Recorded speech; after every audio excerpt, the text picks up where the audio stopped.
A nevelés hozzájárulhat a szorongó magatartás kialakulásához. A gyerekekkel foglalkozó magatartásterapeuták újra és újra megerősítik a környezetviselkedésre gyakorolt erős befolyását. Ha a környezetével ismerkedő kisgyereket például szülei folyton aggodalmaskodva magukhoz szólítják, mondván: vigyázz, vigyázz, még valami bajod eshet, a gyerek előbb-utóbb félős lesz.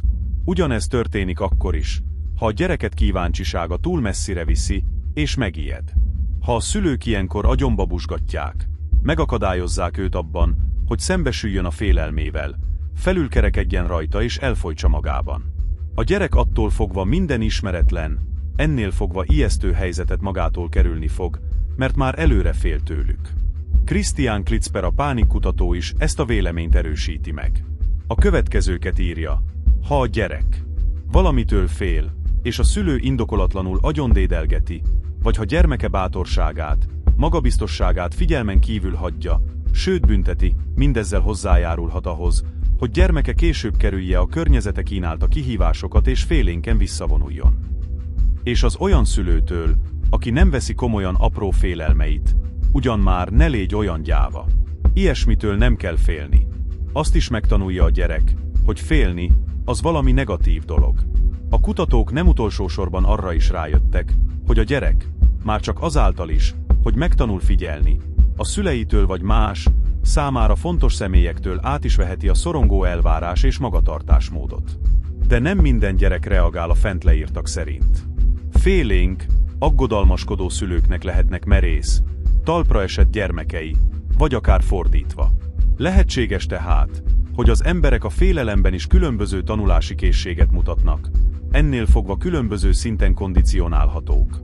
Az introvertált ember könnyebben tanul.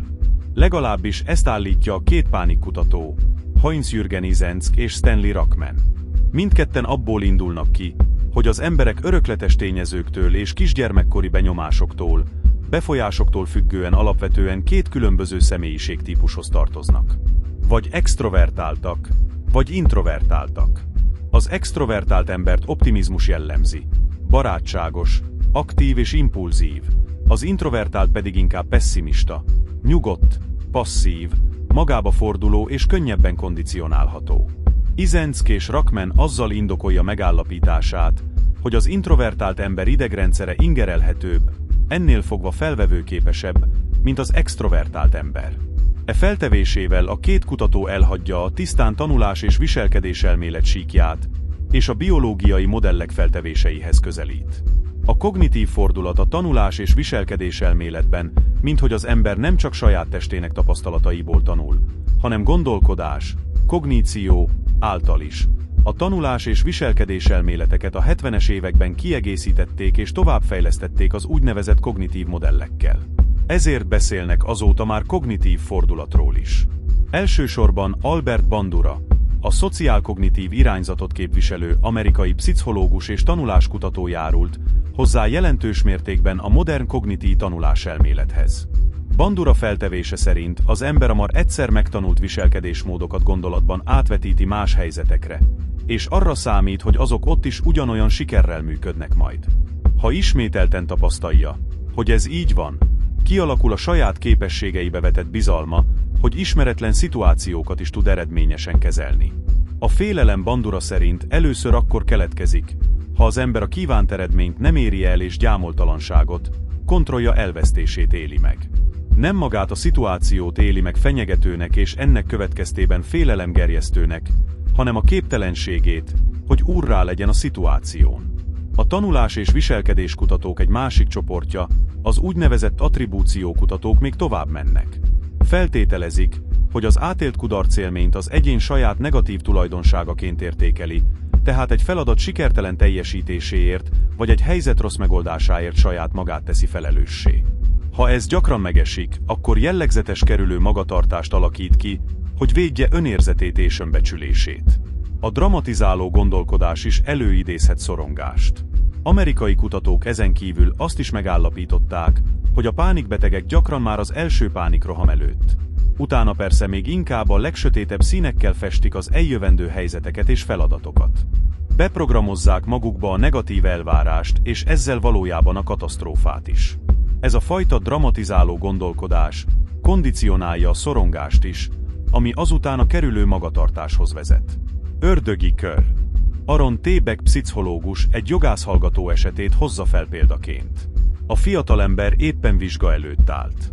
Rendkívül tehetséges volt, és az összes tanára fényes jövőt jósolt neki, mégis súlyos gondok nyomasztották. Mi lesz, ha felsül és nevetségessé válik professzorai előtt? Minél többet őrlődött ezen, minél többször képzelte maga elé tanárai csalódott arcát és a tényt, hogy tönkreteszi a karrierjét, munkanélküli lesz, annál sötétebb gondolatok gyötörték, míg nem utolérte élete első pánikrohama. Az első és az azt követő rosszullétek csak megerősítették benne a tévhitet, hogy képtelen elviselni a rá háruló terheket, képtelen kitartani, ezért hamarosan otthagyta az egyetemet. Anélkül, hogy egyáltalán jelentkezett volna vizsgázni. A dramatizáló gondolkodás azonban nem csak egyéni adottságokra vonatkozhat, mint a felsülés, hiányzó képességek és csekély teherbírás. Több amerikai tanulmányból az is kiderül, hogy a pánikbetegek saját sorsuk és egészségük miatt szintén nagyon aggódnak. Azt képzelik, hogy őket sokkal gyakrabban sújtja szerencsétlenség, mint másokat. Azon kívül meg vannak róla győződve, hogy különösen a testi épségüket fenyegeti veszély. Azt gondolhatnánk, hogy a pánikbetegek képzelt betegek, hiposonderek. Ez azonban nem igaz, mivel a pánikbetegek testi panaszaikat egy küszöbön álló katasztrófa előjelének tekintik, míg a hiposonderek a testi tüneteket valamilyen rájuk leselkedő, esetleg már meglévő súlyos betegség jeleként értékelik. Kis panaszok, nagy hatás. Az első pánikrohamot akár egy jelentéktelen panasz is kiválthatja. Például, ha az illetőnek egy pillanatra kihagy a szídderése, ha a villamos utáni hajszát követően alig kap levegőt, ha egy kiadós étkezés után nyomást érez a gyomrában. A leendő pánikbeteg számára ez a riadó. Rosszul érzi magát. Ahelyett, hogy észrevenné a legkézenfekvőbb okot, már is arra gondol, hogy a tapasztalt kellemetlen érzés azáltala előre megsejtett katasztrófa csalhatatlan jele. Ahelyett, hogy azt mondaná magának. Ugyan már. Csak azért hagyott ki a szídderésem, mert az utóbbi időben rengeteget dolgoztam, és kissé kimerültem. A pánikbeteg azt mondja, én is szívinfarktusban fogok meghalni, mint Pista bácsi. És nyomban kezdődik az első pánikroham. Aaron T. Beck amerikai pánikkutató vizsgálatai során arra a következtetésre jutott, hogy a pánikbetegek meghatározott testi tüneteket meghatározott betegségekkel kötnek össze első pánikrohamuknál. Észsziklaszilárdan meg vannak róla győződve, hogy most abban betegedtek meg, vagy akár abba halnak bele. Gyomortájon érzett nyomás, mellkasi fájdalmak, szédülés, következmény, szívroham, infarktus, zsibbadt végtagok, izomgyengeség, hidegrázás és reszketés, következmény, szélütés, mentális funkciókban bekövetkezett zavar. Például, ha az illető nem képes huzamosabb ideig egy-egy tárgyon tartani a tekintetét, beszűkül a látótere, irreálisan érzékeli a valóságot, következmény, agyvérzés vagy az elme teljes elborulása. Légzési problémák, következmény, fulladás. Anke Eslers, a Marburgi Egyetem munkatársa, következő kísérletével támasztja alá a fentiekben részletezett kognitív modellt. A német pszichológusnő kollégái közreműködésével 28 pánikbetegnek és 28 kontrollszemélynek felhangosítva lejátszotta a pulzusuk hangját. Egy idő után műszerek segítségével felgyorsították a pulzushangot percenként 50-nel, vagyis heves szídderést imitáltak. Amint az a Dine Arszliche című orvosi szaklapban olvasható, a felgyorsított szívhangokat szinte mindegyik kísérleti alanya a sajátjának hitte, de csak a pánikbetegek reagáltak rá felettébb nyugtalanul. Engem az egész erősen emlékeztetett az anyám és a bátyám halálára. Egyiküket még a pánikroham is elfogta. A kontrollszemélyek a legszélsőségesebb esetben is csak csodálkoztak a gyors szívhangokon, mondván, hisz nincs is rá okom. Viszont egyikük sem esett pánikba. Miért vannak egyesek drámára programozva? A klasszikus tanulás és viselkedéselmélet felfogása szerint a dramatizáló gondolkodást az ember egyszerűen csak eltanulja. A kognitív irányzat számos képviselője azonban meggyőződéssel állítja, hogy organikus alapjának is kell lennie. Így Beck például feltételezi, hogy a szorongó gondolatok a gondolkodási apparátus zavarának következtében jönnek létre. A zavar keletkezhet általános testi kimerültség következményeként, vagy az agy veleszületett neurobiológiai rendellenessége által. Az agy nincs többé abban a helyzetben, hogy helyesen és megfelelően dolgozza fel az információkat. Az is lehet, hogy az információ átvitel van megzavarva, tehát az agyba hamis jelzések jutnak el.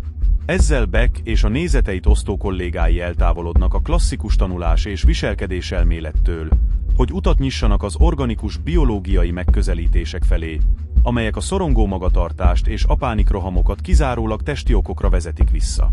A tanulás és viselkedés elméleti megközelítések bírálata. A tanulás és viselkedés elméleti modelleknek elsősorban azt róják fel, hogy a kerülő magatartás és a fóbia keletkezésére ugyan kielégítő magyarázatot adnak, de a pánikrohamok fellépésére nem. A kritikusok főérve a következő. A pánikbetegek idővel maguk is megállapítják, hogy a rosszullétekbe nem halnak bele, tehát a továbbiakban nem lenne okuk a félelemre. Ha a tanulás és viselkedés elméleti modellek állításai helytállóak lennének, akkor a pánikrohamok maguktól abba maradnának, a pánikbetegek pedig egyszerűen leszoknának a szorongásról. Hogy ez nem így van, azt tudja minden páciens. Egyébként sok tanulás és viselkedés elmélet, mindenekelőtt a régebbiek, nem is állítja, hogy magyarázattal szolgálna a pánikrohamokra. Ez egyrészt azzal függ össze, hogy az elmélet a 40-es, 50-es években született, amikor a tudomány még nem vette komolyan a pánikrohamot, mint önálló kórképet. Másrészt a tanulás és viselkedés elmélet képviselői közül számosan azt vallják, hogy a kerülő magatartás és a pánikrohamok legfeljebb egy időben zajlanak le. Rendszerint azonban a kerülő magatartás időben a pánikroham előtt jelentkezik. Következésképpen nincs szükség arra is külön magyarázatot keresni. Ha a kerülő magatartás elfelejtődik, a pánikrohamok is abba maradnak. Ami ugyan gyakran igaz, de nem mindig. Az újabb, elsősorban szociálkognitív szempontokkal kibővített tanulás és viselkedés elméleti modellek, különösen más szemléletmódokkal ötvöződve, teljesen meggyőző magyarázatát adják a pánikrohamoknak is. Ezek szerint teljességgel elképzelhető, hogy a dramatizáló gondolkodás stresszhelyzetben az eltanult szorongó magatartás, önbizalomhiány és bizonyos hajlam annyira túlterheli a beteget, hogy teste a pánikrohammal felmond. Tehát a páciens egyáltalán nem képes a félelemgerjesztő szituációba belebocsátkozni. Ebben az értelemben a pánikroham valóban egyfajta kerülő magatartás. Organikus megközelítésmód. A félelem testi okokra vezethető vissza. A félelmi rohamok, egyáltalán a félelemérzet eredetére már elég régóta próbálnak kizárólag testi, azaz organikus, vagyis biológiai okot találni.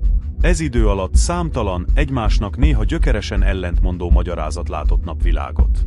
Ezek két nagy csoportra oszthatók: az organikus emóciós elméletekre, valamint a neurofiziológiai és biokémiai modellekre. Az első csoportba tartozó elméletek abból indulnak ki, hogy a félelem nem a központi idegrendszerben keletkezik, hanem bizonyos testi elváltozások, betegségek idézik elő. Az idegrendszer ezek után már csak a félelem fennállásáról továbbít információkat az agy és a tudat felé.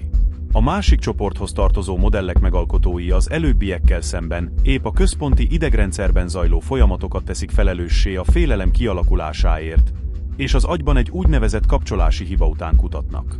Bár az első csoportba tartozó elméletek nagyrészt elavultak, ennek ellenére érdemes őket röviden bemutatni.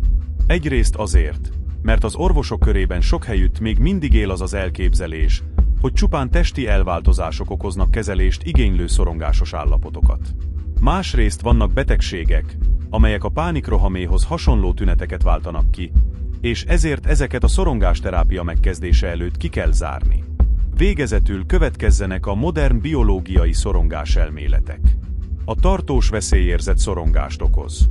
Az úgynevezett James Lange-féle elmélet szerint a félelem a test riadókészültsége alapján keletkezik, amelynek oka a központi idegrendszeren kívül van. Az elmélet képviselői feltételezték, hogy ez a riadókészültség mindenekelőtt a szimpatikus idegrendszert érinti. Épp ezért számtalan kísérlettel próbálták igazolni, hogy a szorongó betegeknek például magasabb a szívfrekvenciája, hajlamosabbak tachikardiára, amikor a szív percenként 100-nál többet ver, vagy szívritmus zavarra. A perifériás vérkeringésnek, kéz, lábujjak, kar, láb és a bőr ellenállásának változását is a szervezet riadókészültségére utaló jelnek tekintették. Az elmélet szerint ezeket a tüneteket nem a félelem váltja ki, hanem a félelem okozza. Az elmélet épp ezen bukott meg, ugyanis rögtön felvetődött a kérdés, akkor vajon mi idézi elő a szervezetben a riadókészültséget? A James Lange-féle elmélet idejét múlt. A James Lange-féle elmélet alátámasztását célzó számtalan kísérlet ugyan valóban szolgált néhány arra vonatkozó bizonyítékkal, hogy a szorongásos betegek a krónikus mozgósítottság állapotában vannak és mind a testi, mind a lelki feszültségre nagyobb változásokkal reagálnak más pácienseknél. Csak hogy egyetlen kísérlet sem tudta határozottan bizonyítani, hogy valóban a krónikus izgatottság és a nagy változások okozzák a szorongást. Ugyanolyan valószínű, sőt a tudomány mai állása szerint sokkal inkább helyénvaló az a feltételezés, hogy az ilyen leletek a szorongás krónikus elővételezésére vezethetők vissza. Más szóval, a félelemtől való félelem tartja riadókészültségben a testet, és ez eredményez szaporább szívfrekvenciát, szívritmuszavart és magas vérnyomást. Még egyszer egyes betegségek pánikszerű tüneteket okoznak. Időközben beigazolódott, hogy a James Lange-féle elmélet helytelenül vezeti le a félelem keletkezésének mechanizmusát, viszont létezik néhány olyan betegség, amelyek a pánikrohamra emlékeztető tüneteket idéznek elő. Ezeket a betegségeket a szorongás kezelése előtt feltétlenül ki kell zárni. A következőkben emlékeztetőül újra megadjuk ezen betegségek részletezett listáját. Pajzsmirigy túltengés, illetve pajzsmirigy elégtelenség, hiper, illetve hipotireózis.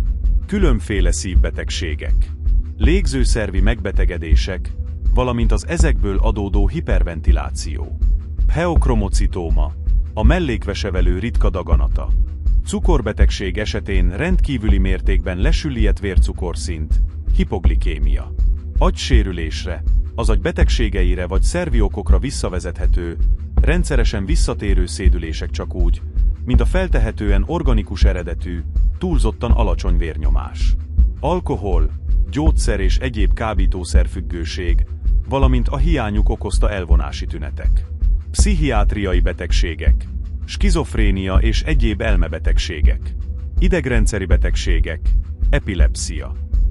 Miután a James Lange-féle elméletet lerakták a tudomány irattárában, a biokémiai és neurológiai kutatás új hipotézisekhez és elméletekhez vezetett, és vezet a félelem keletkezésének organikus eredetét illetően. Az 50-es években a tudósoknak sikerült kifejleszteniük különböző szorongásoldó gyógyszereket, hatásmechanizmusukat azonban nem tudták megmagyarázni. Ez a tény arra ösztönözte a szakembereket, hogy a központi idegrendszert alaposabb vizsgálatnak vessék alá. A szorongásoldó készítmények révén már a kezükben volt a siker kulcsa, de még nem bukkantak rá az árra, amibe beleillik. Kapcsolási hiba az agyban. A kutatók abból a kérdésből indultak ki, vajon visszavezethető-e a szorongás és a vele járó testi tünetek az agyban végbemenő biokémiai változásokra. Erre a kérdésre az 50-es évek vége óta számtalan, többségében amerikai kutatócsoport kereste a választ. Egyesek a katekolaminokat helyezték kutatásuk középpontjába, mások a locus coeruleust, megint mások túlérzékeny receptorokat kerestek és találtak, egy további csoport pedig felfedezte a laktátot. Talán a téves parancsra beinduló hormontermelés a félelem oka, a katekolaminok. Már régóta ismert tény, hogy vészhelyzetben a szervezet bizonyos hormonokat választ ki.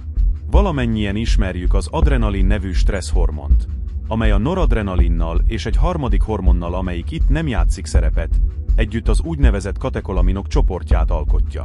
Ezeket a mellékvese, pontosabban a mellékvesevelő termeli. A hormonkiválasztást a hipotalamusz irányítja, amely az összes vegetatív és a legtöbb hormonális funkció irányító központja. Az adrenalinnak és a noradrenalinnak más-más feladata van. Az adrenalin a testi erőket hozza működésbe, és a szimpatikus idegrendszerhez van hozzárendelve. A noradrenalin a működés szabályozásáért felelős, és a paraszimpatikus idegrendszerhez van hozzárendelve. Ha az ember oldott és a nyugalmát élvezi, akkor az adrenalin és noradrenalin kiválasztás csekély. Testi vagy lelki fenyegetettség esetén azonban mindez egy szempillantás alatt megváltozik. Az agy, pontosabban a hipotalamusz ilyenkor kiadja a parancsot a katekolaminok fokozott kiválasztására. Ezáltal a szervezetben energiák szabadulnak fel, amelyek a támadást, illetve a menekülést hivatottak szolgálni. A vérnyomás és a pulzusszám megemelkedik, a légzés felgyorsul. Az izmok feszessége és vérellátása fokozódik. Az ember, akár a tigris már ugrásra kész. Ami érdekes, hogy az aktivizálódásnak valamennyi ilyen jele pánikroham esetén is többé-kevésbé tapasztalható. Hisz a pánikroham éppen abban áll, hogy a test aktivizálódik, noha nem áll fenn tényleges veszély. Ha ez így van, akkor nem lehet, hogy kapcsolási hiba van az agyban, amelynek következtében egy bizonyos szituációt hamisan veszélynek értelmez, és ok nélkül adrenalin, illetve noradrenalin termelésre késztet. Erre a kérdésre egy sor kutató keresi a választ. Feltételezik, hogy a zavar az agy vegetatív és hormonális irányító központjában, a hipotalamuszban van. Arra következtetnek, hogy a hipotalamusz esetenként nem a limbikus rendszer utasításait követi, hanem egyszerűen a hormonkiválasztás téves programját szólítja fel. Ez vezet a pánikroham tipikus tüneteinek kialakulásához. Egyébként azt még nem sikerült tisztázni, hogy a hipotalamusz alapvetően hibásan van-e programozva, vagy csak olykor-olykor téved. Ha a hipotalamuszban ráakadnak a keresett kapcsolási hibára, már is felvetődik a következő kérdés. Vajon honnan ered? Vele született vagy az élet folyamán keletkezett? És ha igen, hogyan? Ezekre a kérdésekre mind a mai napig nem születtek egyértelmű válaszok, inkább csak óvatos találgatások. Az egyik ilyen feltevés nagyon meggyőző. Lehet, hogy a pánikbeteg neveltetéséből és gondolkodásmódjából adódóan bizonyos reakciómintákat alakít ki magának, amelyek meghatározott kapcsolási köröket hoznak működésbe az agyban. Ezen kapcsolási köröket el lehet képzelni információs pályáknak is, amelyek az állandó használat által szabályszerűen kitaposódnak. Egy bizonyos indíték, egy bizonyos reakció, egy bizonyos kapcsolási kör. Azután az agy automatikusan dolgozik. Gyakorlatilag kondicionálva van, és új gondolatok egyáltalán nem férnek hozzá. Egy meghatározott helyzet kívált egy bizonyos reakciót, és így jön létre egy automatikus láncreakció. Egy idő után az agy önállóan indítja be, azaz gyakorlatilag kondicionálja ezt a folyamatot, és új gondolatokat nem enged a közelébe. Ha a páciens olyan helyzetben találja magát, amely általában félelmet kelt benne, esetleg a metrón utazik, akkor az agya esélyt sem hagy neki arra, hogy körülnézzen és megállapítsa. Semmi ok a félelemre. Mire erre sor kerülhetne? Addigra az agy már régen átkapcsolt a megszokott utakra, azaz a riasztásra és a hormonkiválasztás beindítására. Ez a magyarázat, amelyet a modern magatartásterápia is hasznosít, kétségtelenül túllép a tisztán organikus elméleteken túlérzékeny receptorok felelősek a pánikrohamokért. Más félelemkutatók ezzel szemben azt gyanítják, hogy a pánikbetegek különösen érzékenyen reagálnak az adrenalinra. Mégpedig a legcsekélyebb mennyiségre is. Az adrenalin szerintük elsősorban az idegsejtek béta receptorait, pontosabban fogalmazva a béta egy adrenerg receptorokat, ingerli. Ha ezek a receptorok túlérzékenyen vagy túl aktívan reagálnak, akkor túlérzékenységről beszélünk. Az egészséges ember számára elhanyagolható mennyiségű adrenalin túlérzékeny egyéneknél azonnali heves szívdobogást, remegést, izzadást, szédülést, vagyis a pánikrohamra jellemző tüneteket vált ki. Az adrenalin túlérzékenységgel kapcsolatos kutatások alapján valószínűsítik, hogy az idegsejtek béta-receptorai más anyagokra is érzékenyen reagálnak. Többek között ilyen anyag az izoproterenol is. Ha a pánikbetegnek intravénásan izoproterenolt adnak be, heveny rohammal reagál rá. A legújabb kutatási eredményekből kiderül, hogy a béta-receptorok más anyagokra is rendkívül hevesen reagálnak. Túlérzékenységük feltételezhetően nem a közvetítő anyag függvénye, sokkal inkább a receptornak, mint egésznek a túlérzékenységéről van szó. Mindezekből kiindulva néhány kutató arra a következtetésre jutott, hogy ha a receptorokat úgynevezett bétablokkolók segítségével gátolnák, akkor a pánikrohamok megszűnnének. A gyakorlat viszont nem igazolta a feltevésüket, mert a blokkolók a legjobb esetben is csak enyhítették a tüneteket, azt sem lehet pontosan tudni, hogy valójában mi is történik az ilyen blokkálások alkalmával. És vajon tényleg csak a béta-receptorok működése kerül-e befolyás alá? Még az sem biztos, hogy ezek a receptorok egyáltalán léteznek-e ilyen formában. Ez idő szerint ez csupán a kutatás egy gondolkodás modellje. Összességében véve tehát a túlérzékeny receptorokról szóló elmélet még elég bizonytalan lábakon áll. A locus coeruleusról szóló elmélet. A katekolaminokkal és a túlérzékeny receptorokkal kapcsolatos feltevések igazolásánál valamivel pontosabb eredményeket hozott a locus coeruleus kutatása. A locus coeruleus egy kis mag az agyban, pontosabban híd az agytörzshöz. A pánikkutatás szempontjából azért bír különös jelentőséggel, mert kapcsolatban áll a központi idegrendszer idegsejtjeinek nagy részével. Azon kívül a noradrenalin hormon szállítja tőle tovább az információkat, amelyek illi módon jutnak el a vegetatív és hormonális irányító központba, hipotalamusz, az érzelmi központba, limbikus rendszer, és a tudatos folyamatokat irányító nagyagykérekbe, cortex cerebri. Elég nyilvánvaló tehát, hogy a locus coeruleus az agy egyik fontos irányító központja. Állatokon végzett kísérletek során bebizonyosodott, hogy a locus coeruleus ingerlése félelmet vált ki. Ha műtéti beavatkozással eltávolítják ezt a félelemmagot, az állatok egyáltalán nem mutatnak félelmet. Ebből a megfigyelésből a kutatók végül azt a következtetést vonták le, hogy a locus coeruleus is a félelem keletkezésének egyik centrumá. A figyelem ezúttal is a receptorokra irányul, mégpedig az alfa-2 receptorokra, azaz alfa-2 adrenerg receptorokra, amelyek felveszik, majd továbbadják a noradrenalin által hozott információkat. Feltételezések szerint ezen receptorok ingerlése megakadályozza a további noradrenalin kiválasztást, mivel a receptor jelzi, hogy már elegendő van belőle. Ha azonban ez a mozgósítás kapcsolási hiba következtében jön létre, vagy a receptorok tévesen értelmezik a kapott információt, akkor előfordulhat, hogy túl kevés noradrenalint választ ki a szervezet. Ezáltal felborul az adrenalin-noradrenalin egyensúly. Ennek következtében az adrenalin hatására felgyorsult szívműködés és vérkeringés szabályozása nem kielégítő. A vérkeringés megszalad, és már is jelentkeznek a pánikroham tünetei. A kutatók azt is feltételezik, hogy az alfa-2 receptorok ingerlése nem csak a noradrenalin kiválasztást csökkenti, hanem a locus coeruleus többi funkcióját is gátolja. Ugyanez fordítva azt jelentené, hogy a receptorok gátlása fokozza a noradrenalin kiválasztást és a locus coeruleus többi funkcióját is. Ebből egyes kutatók arra következtettek, hogy ha az alfa-2 receptorok működését, általa pedig a noradrenalin kiválasztást befolyásolni lehetne, akkor meg lehetne szüntetni a pánikrohamokat is. S valóban, több kutatócsoport is megfigyelte, hogy bizonyos anyagok, mint például a klonidin, a központi idegrendszerben is előforduló aminosav, vagy a triciklusos antidepresszánsok, imipramin, kétségkívül gátolják az alfa-2 receptorok, illetve a locus coeruleus működését, és ezáltal segítenek a pánikroham megakadályozásában. Hozzá kell viszont tenni, hogy a béta-blokkolókéhoz hasonlóan ezen anyagok hatásmechanizmusa sem teljesen ismert. A fenti eredmények alapján kézenfekvő az a következtetés, hogy a pánikrohamok kialakulásában döntő szerep jut a locus coeruleusnak.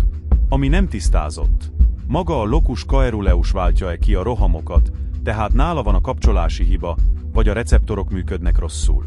Esetleg a locus coeruleus valamilyen erős külső ingő hatására másagyi központokon, más szervrendszereken keresztül idéz elő pánikrohamot.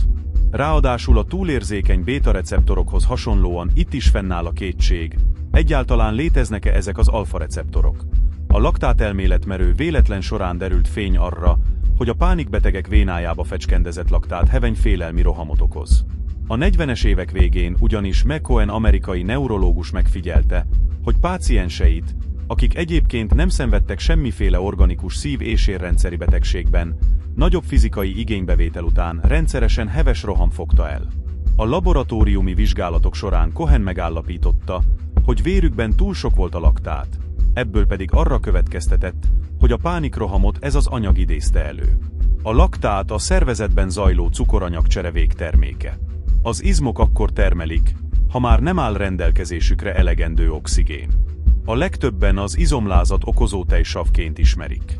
A laktát csupán abban különbözik a tejsavtól, hogy a savrész le van kötve benne.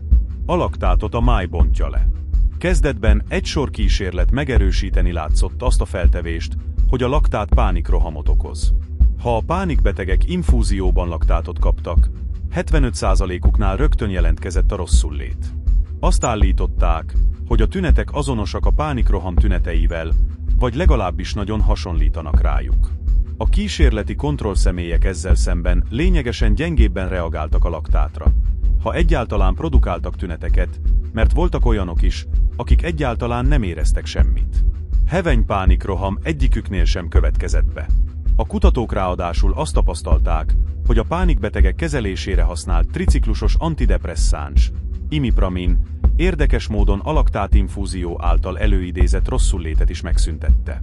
Az utóbbi évek során derült csak ki, hogy a laktátinfúzió jelentős mértékben csökkenti a kísérleti alanyok szervezetének kalciumion tartalékát. Az egészséges emberi szervezetben tárolt kalcium több, mint felét képező ionizált kalcium elsősorban az anyagcsere szempontjából nélkülözhetetlen. Számottevő hiánya heves idegi és izompanaszokat okoz. A pácienst a hideg rázza, zsibbadnak a végtagjai, majd mentális zavar, végül pedig a merev görcsöz hasonló állapot alakul ki nála.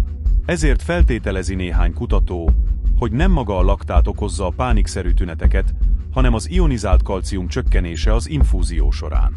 A kutatók másik része viszont úgy véli, hogy a laktát kísérletek során a szervezetbe juttatott folyadékmennyiség túlságosan megterheli a szív- és érrendszert, és a pánikszerű tünetek emiatt jelentkeznek. A testsúlyhoz képest ugyanis sok, kilogrammonként mintegy 10 milliliternyi laktátoldat kerül a véráramba viszonylag rövid idő leforgása alatt.